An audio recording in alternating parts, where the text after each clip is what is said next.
कुछ माह तक सुर्खियों में रहने के बाद आखिरकार प्रशासन ने भाटा गांव स्थित इंटर स्टेट बस टर्मिनल से यात्री बसों का संचालन शुरू कर दिया है।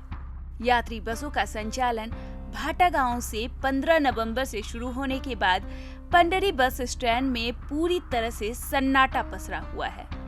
अब यह बस स्टैंड वीरान नजर आने लगा है। अब यहाँ महज गिने चुने दुकानदार और कुछ ही लोग नजर आ रहे हैं। 14 नवंबर तक पंडरी बस स्टैंड यात्रियों से गुलजार हुआ करता था। पिछले 40 वर्षों से पंडरी बस स्टैंड में काबिज दुकानदार अपनी रोजी रोटी और व्यवसाय को लेकर चिंतित नहीं थे, लेकिन अब इनके सामने रोजी रोटी पर आफत आ पड़ी है। यहाँ का तो माहौल तो बहुत ज़्यादा ख़राब हो चुका है यहाँ पे, और जैसे हमारा जो रोज़गार है हमारा वो टोटली ख़त्म ही हो गया है।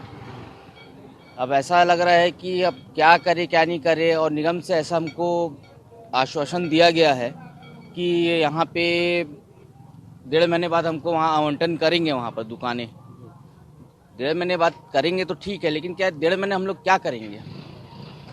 हमारे तो रोज़गार तो छीन ही गया। और यहाँ हमारी जो दुकानें हैं आज से नहीं, जब सन 1986 से या 85 से जो है हमारे पापाओं ने जो वो करी है, खरीदी थी, है ना। बहुत सारे यहाँ पर ऐसे जो सब जिनका सबका बेरोजगार पूरा छिना गया, यहाँ पे रोजगार छिना गया। कौन कौन से दुकान वाले हैं? बहुत सारे यहाँ पर है, भोजनालय हैं, लेत वाले हैं, और भी बहुत सारे जन हैं यहाँ पे, सब नाश्ते वाले हैं, सब छिना गए यहाँ। तो सब अब तो कुछ बचा ही नहीं है यहाँ पे। तो यहाँ पे भीड़ भाड़ या रौनक दिख रही है पहले? पूरे खत्म हो चुकी है यहाँ पर। यहाँ तो ऐसा होगा कि परिंदा भी पर मारे तो समझ नहीं आ रहा है। मतलब कुल मिला के सन्नाटा है, पूरा सन्नाटा हो गया है यहाँ पे, और कुछ पूरा खत्म ही हो गया है। हमारा कोई व्यवस्था की नहीं गई है अभी तक, जबकि हम सबसे बहुत पुराने हैं। 15 अगस्त 1980 में बस स्टैंड यहाँ आया था। पुराने बस स्टैंड से होकर हम लोग ट्रांसफ़र होकर आए थे। यहाँ पे हम लोग को नजुल में जगह मिली थी।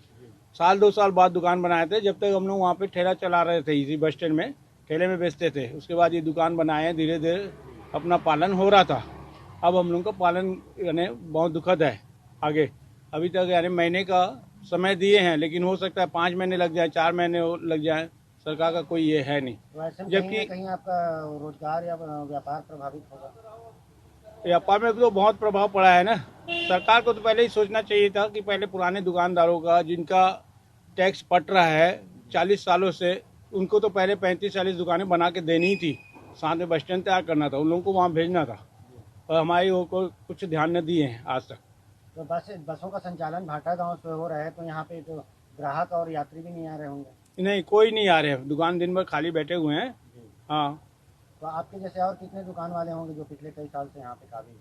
35-40 दुकानदार हैं, सब बंद करके चले गए हैं कुछ लोग। हाँ, काम ही नहीं है, तो इस कारण बैग की दुकानें ये वो सब बंद है।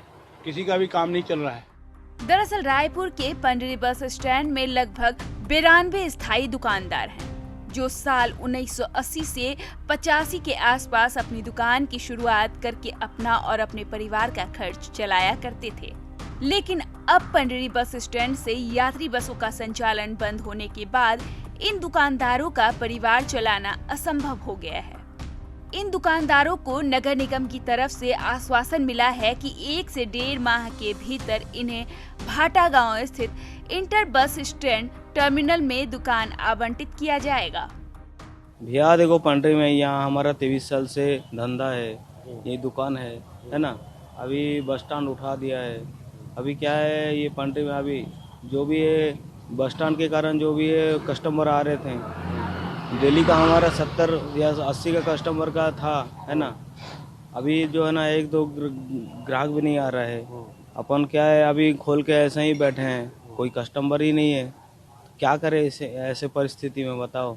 हमारा अभी रोजी रोटी कैसे चल रहा है फिर परिवार? रोजी रोटी और क्या चलेगा, कुछ नहीं है। रोजी रोटी जो भी है, 2-4 नौकर रखे हुए हैं, उनका भी रोजी रोटी नहीं है। अभी क्या करेंगे, कुछ नहीं है। ऐसे परिस्थिति में कैसे करेंगे हाल क्या अपना? बोले वहाँ पे दुकान देंगे बोले? अब तो वो तो कुछ पता नहीं है, बड़े भाई जा रहे हैं, कैसा करेंगे देखते हैं। जी हाँ, इसके लिए जो वहाँ पर हमने 2 तरीके के दुकानदारों के चिन्हांकन पूर्व में किया गया था। एक जो ठेले और जो छोटे गुमटी वाले थे, वो लगभग 104 लोगों का चिन्हांकन किया गया था। इसके साथ साथ जो स्थायी दुकानदार थे वहाँ पर, जो पूर्व में आवंटित किए गए थे निगम द्वारा, लगभग वो 92 जो है चिन्हांकित किया गया है, जिसमें से हम अभी 104 जिसमें ऑटो रिपेयर वाले और जो ठेले वाले और जो छोटे छोटे और ठेले जिसमें चाय ठेले और फल ठेले इस टाइप के हैं, उनको हमने वहाँ पर जो है अस्थायी तौर पर जगह चिन्हांकित करके उनकी दुकान चालू करा दिए हैं।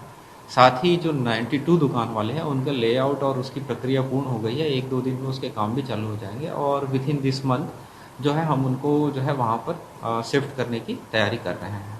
तो सर अभी कहीं ना कहीं इन दुकानदारों को समस्या झेलनी पड़ रही है पंडित में। जी हाँ, ऐसी स्थिति तो है, लेकिन फिर भी ये कहा जा सकता है कि वो जो पॉश इलाका है वहाँ पर उनकी दुकान अभी भी है, जो ज़्यादातर उसमें होटल व्यवसाय या कुछ इस प्रकार के व्यवसाय हैं, जहाँ पर चूँकि वहाँ पर ऐसा नहीं है कि लोगों की आवाजाही बिल्कुल ख़त्म हो गई है, तो लोगों का व्यवसाय वहाँ पर चल रहा है। थोड़ी सी प्रभावित ज़रूर है, लेकिन जब हम कोई नए व्यवस्था पे जाते हैं तो थोड़ा बहुत जो है प्रभाव सबको पड़ता है।